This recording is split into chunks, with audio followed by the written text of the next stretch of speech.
শ্রীমদ্ভাগবত। ওম নমো ভগবতে বাসুদেবায়। শ্রীমদ্ ভাগবত চতুর্থ স্কন্ধ অষ্টম অধ্যায়। বিমাতা কটু বাক্যে ঋষি ধ্রুব হইলা বনবাসী। তপে তশিলা ভগবান অষ্টম অধ্যায় কথন। মৈত্রেয় উবাচ নারদরূপূষণকাদি অরুণি জ্যোতিষে হংসাদি ব্রহ্মা কুমার এতে জଣେ ରହିଲେ ଉର୍ଦ୍ଧ୍ୱରେ ତାପଣେ। ତାଙ୍କର ଗୃହ ବଂଶ ନାହିଁ ଅଧର୍ମ ବଂଶ ଏବେ କହି। ଧାତା ତନୟ ଯେ ଅଧର୍ମ ମୃଷା ତାହାର ପତ୍ନୀ ନାମ। ତହିଁ ଜନ୍ମିଲେ ସୁତ ସୁତା ମାୟା ଯେ ଦମ୍ଭର ବନିତା। ତାଙ୍କର ପୁତ୍ର କନ୍ୟା ଘେନି ଲୋଭ ନିକୃତି ନାମ ଘେନି। ତହିଁରୁ ପୁତ୍ର କନ୍ୟା ଜାତ ଯେ କ୍ରୋଧ ହିଂସା ନାମେ ଖ୍ୟାତ। ତାଙ୍କର ପୁତ୍ର କନ୍ୟା ବେନି କଳି ଦୁରୁକ୍ତି ନାମ ଘେନି। ଭୟ ମୃତ୍ୟୁ ତହୁଁ ହୋଇ ତାଙ୍କର ପୁତ୍ର କନ୍ୟା ଦୁଇ। ନିରୟ ଜାତ ନାଏ ବେନି ଅଧର୍ମ ବଂଶ ଏତେ ଘେନି। ମନୁ ଅଗ୍ରଜ ବଂଶ ଏହି ପ୍ରସ୍ତାବ ଛଳେ କହିଲ। ଏବେ କହିବା ସ୍ୱୟଂଭୁବ ମନୁର ବଂଶୁ ଯେ ସମ୍ଭବ। ସେ ମନୁ ସତରୂପା ତୁଲେ ଧାତାର ଅଙ୍ଗୁ ସମ୍ଭବିଲେ। ବିଷ୍ଣୁ କଳାରେ ଜଣେ ଜଣେ ପୃଥ୍ୱୀ ପାଳିଲେ ରାଜପଣେ। ଉତ୍ତନ ପାଦ ରାଜା ସେହି ତାଙ୍କର ବେନି ମହାଦେଇ। ସୁନୀତି ସୁରୁଚି ଏ ଦୁଇ ସୁରୁଚି ରାଜାଙ୍କର ସ୍ନେହୀ। ଉତ୍ତମ ସୁରୁଚିର ସୁତ ସୁନୀତି ଠାରୁ ଧ୍ରୁବ ଜାତ। ଦିନେକ ସୁରୁଚି କୁମାର କୋଳେ ବସାନ୍ତେ ନୃପବର। ଧ୍ରୁବ ପ୍ରବେଶ ହେଲା ଯାଇ କୋଳରେ ବସି ବାଇ ଛଇ। ରାଜା କରନ୍ତେ ଅନାଦର ସୁରୁଚି ଭାସେ କଟୁବୀର। ହେ ଧ୍ରୁବ ରାଜପୁତ୍ର ହେଉ ନୃପାସନକୁ ଯୋଗ୍ୟ ନୋଉ। ମୋର ଗର୍ଭରେ ଜନ୍ମ ନାହିଁ ରାଜ ଆସନ ଇଚ୍ଛୁ କାହିଁ। ଅନ୍ୟ ନାରୀର ଗର୍ଭେ ଜାତ ବାଳକ ନ ଜାଣୁ ବୃତ୍ତାନ୍ତ। ଅଜ୍ଞାନୀ ପଣ ପୁତ୍ର ଧରୁ ଦୁର୍ଲଭ ଅର୍ଥେ ବାଞ୍ଛା କରୁ। ତପରେ ତୋଷୀ ଭଗବାନ ମୋର ଉଦରେ ହେବୁ ଜନ୍ମ। ତେବେ ଇଚ୍ଛିବୁ ନୃପାସନ ଏ ଜନ୍ମେ ନହୁ ତୁ ଭାଜନ। ମୈତ୍ରେୟ ଉବାଚ ମାତା ପତ୍ନୀ ଦୁଷ୍ଟବାଣୀ। ପ୍ରତ୍ୟକ୍ଷେ ଧ୍ରୁବ କର୍ଣ୍ଣେ ଶୁଣି ହୃଦେ ଭେଦିଲା କିବା କାଣ୍ଡ। କି ସର୍ପ ଅଙ୍ଗେ ବାଜେ ଦଣ୍ଡ। ଏ ଛଳ ବାଣୀ ରାଜା ଶୁଣି କିଛି ନ ବୋଲି ହେଲେ ତୁନି ତେଣୁ ବଢିଲା ଧ୍ରୁବ କୋପ ନିଶ୍ୱାସ ଛାଡ଼େ ଯେହ୍ନେ ସର୍ପ ରାଜା ନିକଟୁ ଧ୍ରୁବ ଗଲା ନିଜ ସଦନେ ସେ ମିଳିଲା କ୍ରୋଧନ କରି କ୍ରୋଧ ଭରେ ମିଳିଲା ମାତାର ଛାମୁରେ ମାତା ସ୍ୱପୁତ୍ର ମୁଖ ଚାହିଁ ସମ୍ଭ୍ରମେ କୋଳରେ ବସାଇ ସର୍ବଚରିତ ପଚାରିଲେ ଶୁଣି ସେ ବ୍ୟାକୁଳେ କାନ୍ଦିଲେ ପୁରଜନଙ୍କ ମୁଖ ଶୁଣି ସୁନୀତି ସପତ୍ନୀର ବାଣୀ ଅତ୍ୟନ୍ତ ବ୍ୟଥା ପାଇ ମନେ ପୁତ୍ରକୁ କହେ ସାବଧାନେ ହେ ପୁତ୍ର କର୍ମ ଆଦରିବା ଏ ଦୁଃଖ କାగే କହିବା ପର କଥାକୁ ଅଭିମାନ ଘେନନ୍ତି ନାହିଁ ସାଧୁଜନ ହେ ପୁତ୍ର ସୁରୁଚି ବଚନ ତାହାକୁ ସତ୍ୟ କରି ଘେନ ଯାହା ସେ ମୋତେ ଦୁର୍ଭାଗିନୀ କହିଲା ହିଂସା ଭାବ ଘେନି ସେ କଥା ସତ୍ୟ ଏଣୁ କଲି ରାଜା ନ ବୋଲେ ଭାର୍ଯ୍ୟା ବୋଲି ହେ ବାବୁ ହୃଦୟ ତୋହର ନିର୍ମଳ କରି ବିମର୍ଷର ଛଳ ବଚନ ମୂଳ କରି ଶ୍ରୀହରି ଚରଣେ ସୁମରି ହୃଦये କର ଆରାଧନ ଯେବେ ତୁ ଇଚ୍ଛୁନୁ ପାସନ ଯେ ବିଶ୍ୱ ରକ୍ଷା ଇଚ୍ଛା କରେ ସଗୁଣେ ସତ୍ୟ ମୂର୍ତ୍ତି ଧରେ ପୂଜିତାଙ୍କର ପଦ୍ମପାଦ ଧାତାଲ ଭିଲା ବ୍ରହ୍ମାପଦ ସେ ଭୃତ୍ୟ ବତ୍ସଳ ପୟର ହେ ପୁତ୍ର ବେଗେ ଆଶ୍ରୟ କର ଯେଣୁ ସେ ଅଭୟ ଚରଣ ଆଶ୍ରୟ କରନ୍ତି ମୁନିଗଣ ତୁ ଏବେ ସର୍ବଧର୍ମ ତେଜ ପରମ ପୁରୁଷଙ୍କୁ ଭଜ ସେ ପଦ୍ମ ନେତ୍ର ବିନା କେହି ଦୁଃଖ ହରନ୍ତା ତୋର କାହିଁ ଜଗତ ବନ୍ଦନିଆ ନାରୀ ସେ ଲକ୍ଷ୍ମୀ କରେ ପଦ୍ମ ତୋଳି ପଦକ ମଳେ ପରିଚାରି ନିତ୍ୟ କରନ୍ତି ନିଉଛାଳି ସେ ପଦ୍ମ ପାଦେ ଆଶ୍ରୟ କର ସମସ୍ତ ତାପ ହେବ ଦୂର ହେମନ୍ତ ମାତା ବାକ୍ୟ ଶୁଣି ଧ୍ରୁବ ଅମୃତ ପ୍ରାୟ ମଣି ସମସ୍ତ ଭୋଗ ତ୍ୟାଗ କଲା ତକ୍ଷଣେ ଘରୁ ବାହାରିଲା ଧ୍ରୁବ ଚଳନ୍ତେ ମହାରୁଷି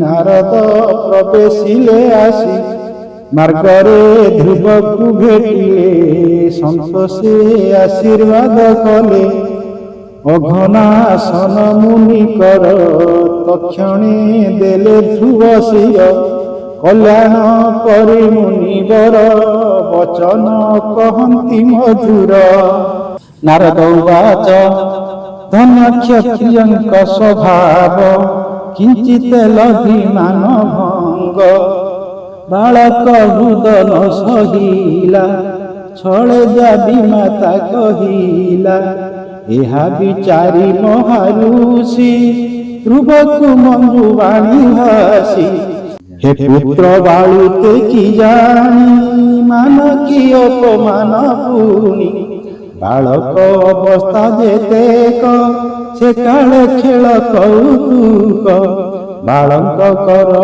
ଏହି ଭାବ ନ ଘେନି ମାନ ପରାଭବ ଈଶ୍ୱର ଲୀଳା ଏ ସଂସାର କର୍ମ ଅଟଇ ମୂଳ ତାର ଅଦୃଷ୍ଟ ଦୁଃଖ ସୁଖ ଦିଏ ଆନେ ଦୋଷିବା ଯୋଗ୍ୟ ନୁହେଁ କର୍ମ ଆଦରି ସହି ଦୁଃଖ କେବେ ନହିବ ବିମୁଖ ମାତାର ବାକ୍ୟ ମତେ ତୋର ଗମନ ତପଥେ ଦୁଃସାଧ୍ୟ ବିଷ୍ଣୁ ଆରାଧନ କଳ୍ପାନ୍ତେ ଫୁଟି ମୁନି ଜନ ଅଦ୍ୟାପି ନ ପାଇଲେ ଅନ୍ତ ତୁ କି ଲଭିବୁ ଜଗନ୍ନାଥ ଏବେ ନିର୍ବର୍ତ୍ତି ଘରେ ଯା ନିଷ୍ଫଳ ଶ୍ରମ ତୁ ନ ପାଅ ଚତୁର୍ଥ କାଳ ତୋର ହେଲେ ହରି କି ତପେ ତୋ ସକଲେ ଏବେ ତୁ ଯାଅ ନିଜ ଘର,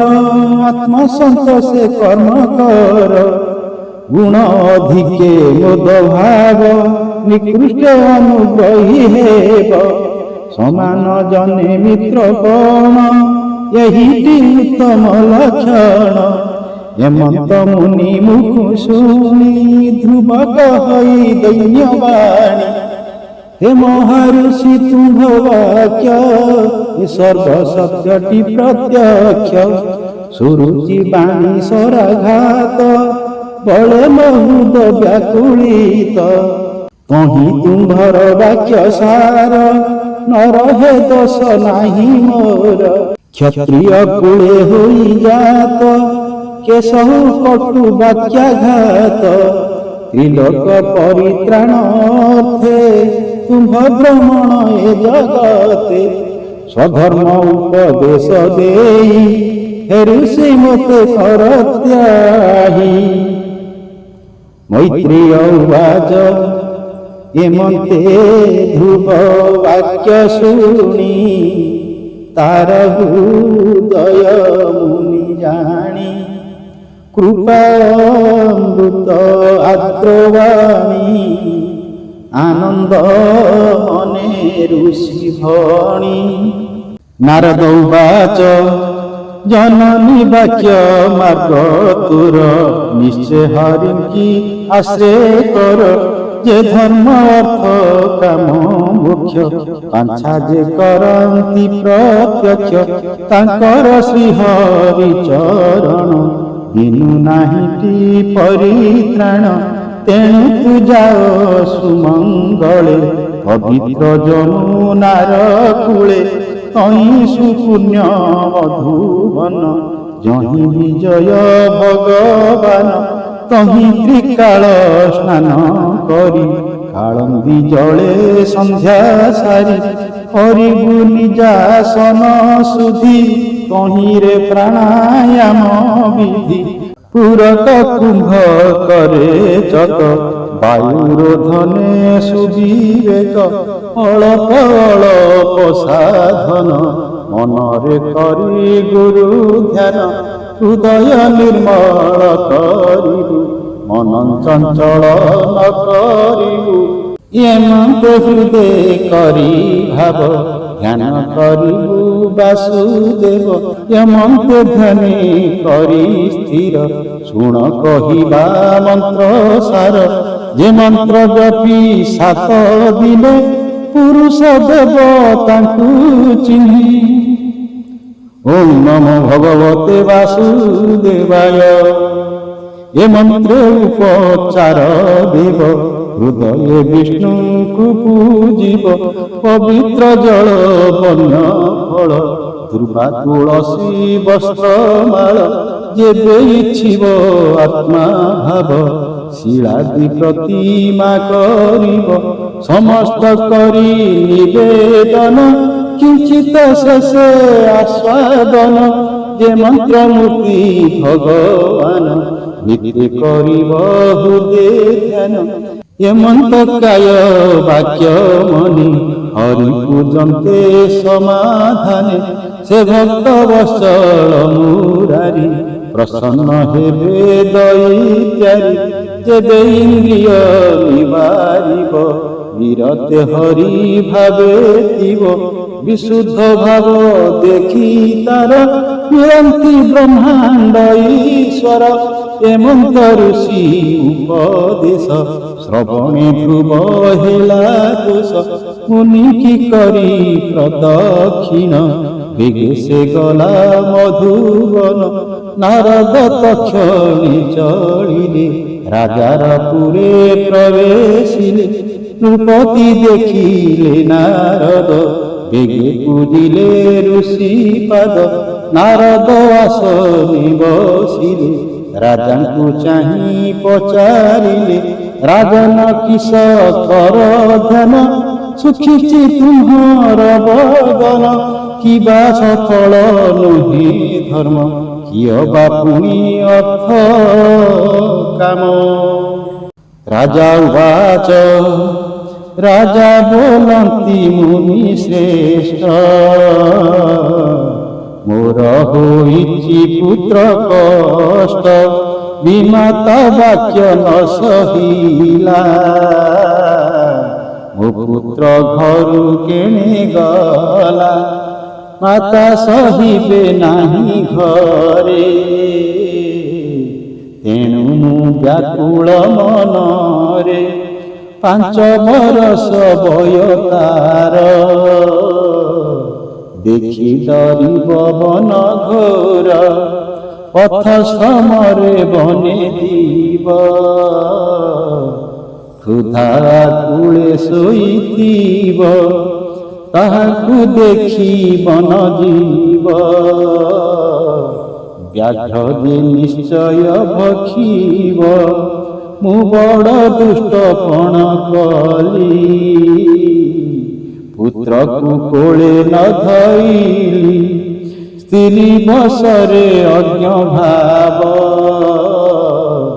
ତେଣୁ ଲଭିଲି ପରାଭବ, ବିଦୁର ବାଚ ଧ୍ରୁବକୁ ନାରଦ ଭେଟିଲେ, ମାର୍ଗରେ ଉପଦେଶ ଦେଲେ, ମାତା କେ ମନ୍ତେ ସଙ୍ଗେ ଗଲା, ମୋତେ ତ ସନ୍ଦେହ ଲାଗିଲା, ମୈତ୍ରେୟ ବାଚ ଚିନ୍ତାରେ କୁମାର ବିଚ୍ଛେଦ, ସୁନୀତି ପାଇ ମନେ ଖେଦ, ଆକୁଳେ ନିଜ ଘରେ ଥାଇ, ରାଜା ତାହାକୁ ନ ଗଣଇ, ତେଣୁ ବୋଇଲା ଘରେ ନାହିଁ,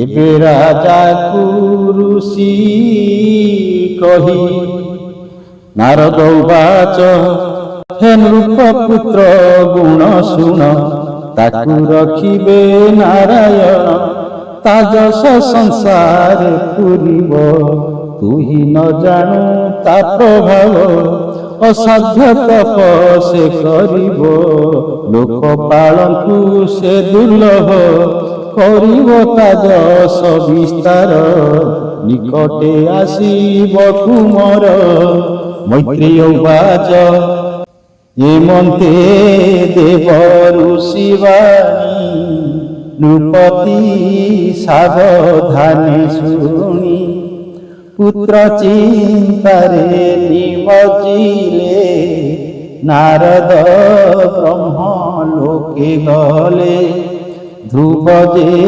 ମଧୁବନେ ଗଲେ, ତ୍ରିସନ୍ଧ୍ୟା ତପ ଆଚରିଲେ, ଋଷି ବଚନ ଅନୁସାରେ, ମନ ନିବେଶି କୃଷ୍ଣ ଠାରେ, ତ୍ରିରାତ୍ର କରି ଉପବାସ, ଏକକ ପୀଠ କରି ଦାସ, ପୁଣି ତ୍ରିରାତ୍ର ଅନଶନ, ବଦରି ଫଳେ ଭୋଜନ, ଏମନ୍ତେ ଦ୍ୱିତୀୟ ମାସରେ, ଷଟ ଦିନନ୍ତରେ, ବାଳକ ତୃଣ ପତ୍ର ଗ୍ରାସ, କରୁ ସମ୍ପୂର୍ଣ୍ଣ ହେଲା ମାସ, ତୃତୀୟ ମାସେ 9 ଦିନ, ଅନ୍ତେ କରଇ ଜଳପାନ, ଚତୁର୍ଥ ମାସେ 12 ଦିନେ, ବାୟୁ ଭକ୍ଷଇ କୃଷ୍ଣ ଧ୍ୟାନେ, ପଞ୍ଚମ ମାସ ପ୍ରବେଶିଲା, ନିଶ୍ୱାସ ନିରୋଧି ରହିଲା, ଏକ ପାଦରେ ଉଠା ହୋଇ, ଅଙ୍ଗୁଷ୍ଠ ଅଗ୍ରେ ଭୂମି ଛୁଇଁ, ମନ ପବନ ଏକ କରି, ଇନ୍ଦ୍ରିୟ ଚେଷ୍ଟା ପରିହରି, ମହଦାଦିଙ୍କର ଆଧାର ଯେ ପ୍ରଭୁ ପରମ ଈଶ୍ୱର ବ୍ରହ୍ମ ଧାରଣା ଆଚରିଲା ଏ ତିନି ଭୁବନ କମ୍ପିଲା ଧ୍ରୁବ ଅଙ୍ଗୁଷ୍ଠ ଅଗ୍ର ଲାଗି ମହି ହୋଇଲା ଦୁଃଖ ଭାଗି ହସ୍ତିର ଭାରେ ନାବ ଯେହ୍ନେ ନିମଗ୍ନ ହୋଇ ଅର୍ଥମାନେ ଅତ୍ୟନ୍ତ ଦୃଢ଼େ କରି ଧ୍ୟାନ ବିଶ୍ୱସ୍ୱରୂପୀ ଭଗବାନ ତ୍ରିଲୋକ ନିଶ୍ୱାସ ରୋଧନେ ସ୍ୱର୍গে କମ୍ପିଲେ ଦେବଗଣେ ବିଷ୍ଣୁରେ ପଶିଲେ ଶରଣ ଆରତେ ଡାକି ନାରାୟଣ ଦେବା ଉବାଚ ହେ ପ୍ରଭୁ ନ ଜାଣୁ କାରଣ କିମ୍ପାନି ଶ୍ୱାସ ନିରୋଧନ ଏଥୁ ସୁରକ୍ଷା ତୁମ୍ଭେ କର ଶରଣ ଗଲୁ ତ ପୟର ଶ୍ରୀ ଭଗବାନ ବାଚ ଭୟ ନ କର ସ୍ୱର୍ଗ ଲୋକ ତପସ୍ୟା କର ଇ ବାଳକ ଅତି କଠୋର ତପ କରେ ମର୍ତ୍ତେ ଯମୁନା ନଦୀ ତୀରେ ତାହାକୁ ନିବୃତ କରାଇ ବାଞ୍ଛିତ ବର ଦେବୀ ମୁଇଁ ଶୁଣି ଶ୍ରୀହରିର ବଚନ ଦେବେ ଧ୍ରୁବକୁ କଲେ ଧନ୍ୟ ଉତାନ ପାଦ ରାଜବଳା ତପେ ବିଷ୍ଣୁଙ୍କୁ ବଶ କଲା କହଇ ଦାସ ଜଗନ୍ନାଥ କୃଷ୍ଣ ମହିମା ଭାଗବତ ଧ୍ରୁବ ହୃଦରେ ଚିନ୍ତେ ଯାହା ସେ ପ୍ରଭୁ ମତେ ହେବେ ସାହା।